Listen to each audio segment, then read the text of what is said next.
we'll put the nose of the boat as close as you are comfortable with to the edge of whatever you are turning around, and then put it into reverse, which is going to be pulling the back of the boat up out of the water, which protects your engine, gives you more control, speed, and handling of the boat. Part of boating is the adventure aspect that comes with it. Unfortunately, with that adventure though, comes all kinds of unknowns and situations that you can find yourself in where you'll need to be able to control the boat. Nobody wants to end up on a qualified captain video, but in reality, it happens. And when it comes to driving, we all have to start somewhere, right?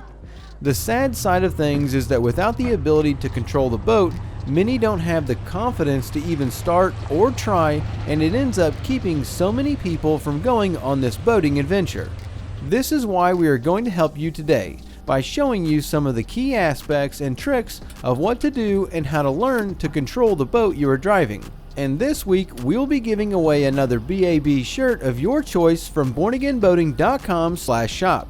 So make sure you are subscribed to the channel, like the video, and comment below.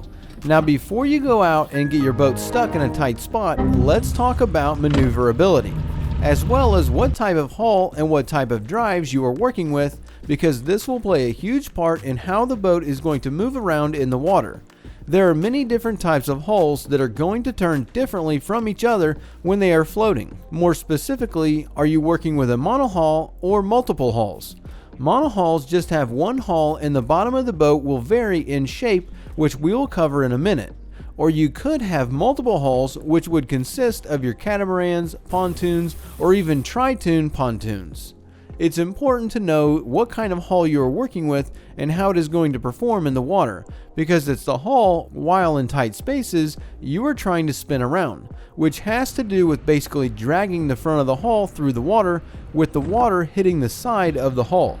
So your deep V monohull boats are going to be easier to spin around and pull that front bow through the water compared to your catamarans, where you are trying to drag two of these hulls, or your pontoons that have three hulls that you are trying to drag across the water sideways in order to turn them. Now you can see how the shape of the hull also plays a huge part here too. When we compare the deep V hull to say a flat bottom hull, the flat bottom has pretty much no resistance hitting it when it's turning in the water, so these are actually a lot harder to control, seeing that they will pretty much just slip and slide across the water with nothing to kind of direct or control it, like we have with the V bottom boats. This is why the smaller boats can pretty much spin on a dime in a circle, but they are difficult to control when just making a short turn into say a slip or a dock, because once the turn is started, it'll pretty much just keep spinning. Even when you try and counteract it, it just moves the whole boat sideways. But this lets you see how when we are talking about something like a sailboat that has a big keel on it, it is way different in how you will handle it in tight spots compared to the rest of your recreational boats. Now this brings us to the driving situation of the boat, the power aspect of what propels the boat in the water, because the way an outboard boat steers is way different than how a straight drive boat or an inboard boat will steer, or even a jet drive boat will handle. These are your four main types of power when it comes to understanding how a boat handles and how you can control it. Obviously, you can get a lot more in depth with the types of power like your pod drives, duo props, single props, and other variances, but let's just stick with these four for today. The main thing about the straight drives is that you have a lot more prop walk with these types of drives, which means that you have two types of props, standard rotation and counter rotation. The design and angles of the prop blades that allow them to move forward through the water are at a right slanted angle. This means that as the prop is spinning through the water for the standard rotation, it has a tendency to pull to the right. This movement to the right is what is called prop walk, which is extremely touchy in a straight drive boat, where your steering is done by using a rudder behind the prop. So your counter rotation prop will have the same effect on the boat, just that it is going to push the back of the boat to the left. This is really important when dealing with a boat that only has one engine. Having twins is 100 times easier to control than a single, and you should check out this docking video here to learn more about utilizing two engines when you are docking. This is similar to what you will experience with a jet drive boat as well. Jet boats use the thrust of water being pushed out the back of the boat and just change the direction of that water flow, which will push the boat forward. Now in a jet boat or a jet ski, just remember that most of them will have what you could call residual thrust, or pretty much there's always water flow coming from the jet, so the boat is constantly going to be moving. Just keep that in mind. Now your stern drives or IOs are going to handle very similarly to an outboard boat, just that you can't see the engine and which direction your prop is positioned, which is going to be vital when we start trying to maneuver the boat in a tight location. But they both handle in a similar feel and physical reaction when it comes to the movement of the boat. Now, one last consideration that we need to discuss before actually moving the boat around is the trim position of the engine or the prop and what direction it is facing. So the best example for the trim angle is going to be when you are backing down or backing into a slip or a canal, which for some cases and spots, turning around isn't even going to be an option. If you have to get to a dock or a slip that is at the end of a canal or tucked back into a marina, then in some cases your only option is going to be to either back all the way down the canal or back all the way out of the canal if you pull in forward, which is actually a whole other entire consideration when it comes to going somewhere you've never been on the water. A great tool is just to use Google Maps or Google Earth and turn on the satellite view option.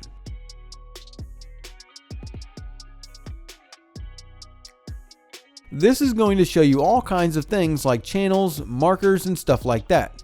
You can get a feel for where you are going, and when you are looking at locations that have clear water, you can even find super cool channels that you can check out and get your boat into that you otherwise wouldn't have even considered when you are driving around by sight. But we've got a video showing you all those tricks that we'll link to in the description. So when you are backing up, if we're talking about a boat that has an outboard or a stern drive that allows you to trim it up and down, if you leave the engine fully tucked, there is usually some negative trim to the engine that is going to point the prop upward towards the bottom of the boat. And when you have the lower unit in reverse, that is going to be pulling the back of the boat down, pretty much swamping the engine, slowing you down, giving you less control of the boat. Not to mention it's dangerous and you can actually damage your engine if you swamp it. But if you trim the lower unit up, it is going to point that prop up towards the sky and push the water down under the bottom of the boat, which is going to be pulling the back of the boat up out of the water, which protects your engine, gives you more control, speed, and handling of the boat. Now obviously, if you trim the engine too far up out of the water, you are going to lose all of these benefits because the prop will come out of the water and not have any water to move around. So don't trim your lower unit and propeller all the way up out of the water and just send it. But with this trim and the prop angle, you can comfortably back down any canal a lot easier. Now with all of these understandings, let's talk about the actual movements and actions that you need to take when it comes to maneuvering the boat in a tight spot. Like say you want to turn the boat around in a tight canal. Before you get too excited, you should always be that guy that takes a couple of practice spins out in the middle of the lake or a basin or somewhere that doesn't have a ton of wind or traffic, which adds a whole other level of urgency and accuracy to how you will control the boat. It's a lot easier when no one's sitting there watching you or you don't have a gust of wind trying to blow your boat into someone else's. Just go somewhere quiet and calm where you can just see how your boat is going to handle when you turn it. Now you will want to understand these three things: what the bow of the boat is going to do, what the back of the boat is going to do, and where your engine or propeller is pointing. Because with the boat, you will have a counteraction to any action you make with the engine. If we have the engine all the way to the right, in forward gear, the back of the boat is going to go to the left and the bow of the boat is going to go to the right. Then if we put the engine in reverse, with the engine still all the way to the right, it is going to pull the back of the boat to the right and swing the bow of the boat to the left. We'll have the same counteraction when the engine is all the way to the left. If we put the engine in forward, this is going to push the back of the boat to the right and push the bow of the boat to the left.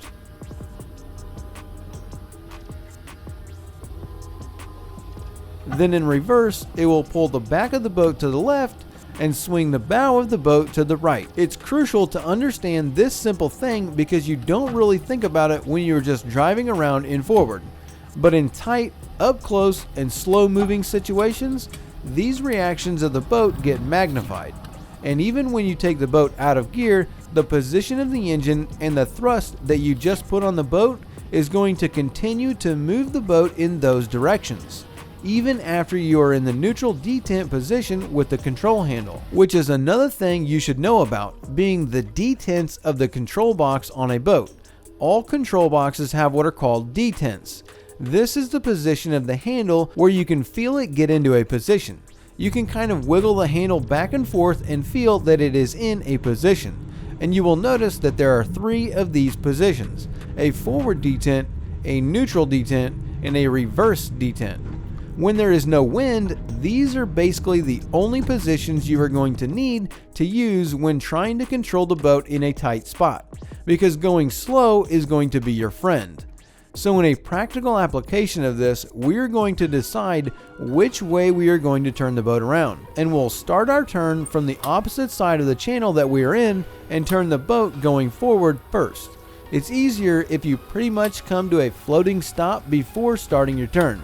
This way you don't have too much momentum to work with, and we'll just put the handle in the forward detent position and turn the engine to start the turn. But what you will want to do is take the handle back out of gear and leave it in neutral with your engine still turned, allowing the engine to guide the floating boat, continuing the turn that you just started, but without building a ton of speed to have to counteract against later. Now with just short bumps of in gear and back into neutral, spending more time in neutral than in gear, we'll put the nose of the boat as close as you are comfortable with to the edge of whatever you are turning around, and for us here it's the mangroves. Then when you are a few feet away before putting the engine into reverse, you will turn the engine over to the opposite side and then put it into reverse, which is going to pull the back of the boat in the same direction it was turning in, and then also swing the bow of the boat in that same direction of the turn that you just started. And based on your boat, the space allotted where you are spinning, you will do the same technique in reverse, remembering to trim the engine up a little in reverse to get that extra control depending on the time and space that you have available. Then once you are close to the other side, in neutral you float in as close as you are comfortable with, keeping in mind that now you have the engine heading towards the shore. So if there is a bank there, make sure you start going the other way before the engine hits the bottom. But you'll do the same thing, float in, and before putting the lower unit into gear, you'll turn it all the way over and then put it into gear to push the back of the boat in the same direction as your turn and push the bow in the same direction as your turn. You might have to do this once, twice, 3, or maybe even more times depending on how your boat handles and how tight the spot is. Say you have a tri-tune pontoon with a single engine that has very limited turning ability. You'll want to make sure you have enough space to make your turn, understanding that you will be floating further into the canal as you do your forward, reverse, forward, reverse maneuver. If you don't have the space to allow you to make the turn in the canal, then just back into the canal and let us know what kind of boat you have in the comment section below with a hashtag BoatLife for your chance to win the BAB shirt.